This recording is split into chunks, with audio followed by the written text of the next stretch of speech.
ఈ దినపు దేవుని యొక్క మాట లేవియాకాండము 8వ అధ్యాయము 12వ వచనము.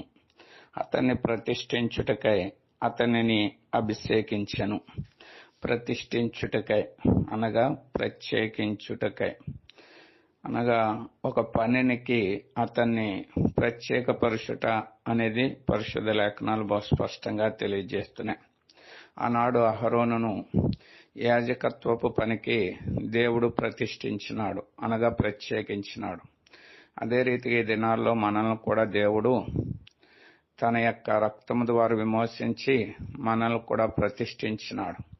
అయితే మనం ఎరగాలి, మనల్ని దేనికి దేవుడు ప్రతిష్ఠించినాడు, ప్రత్యేకించినాడు అని ఎరిగి దాంట్లో మనం కొనసాగింపబడాలి. అందుకని దేవుడు అంటున్నాడు, మీరు వారిలో నుండి బయలువెడలి ప్రత్యేకంగా ఉండండి. మరి ఆ రీతిగా ఉంటే దేవుని ఆశీర్వాదం పొందుతాం.